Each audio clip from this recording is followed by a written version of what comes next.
ભગવાનને ઊભા કરી દો। ત્યાં રૂકમિણીજીના અણવરું હોય તે પણ આવી જાઓ। ચાલો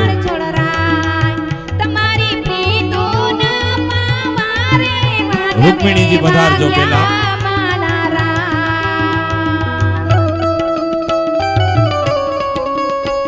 ત્યાં જે બહેનો બેઠા હોય જગ્યા આપજો।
હવે રૂકમિણીજીને 2 મિનિટ માટે ત્યાં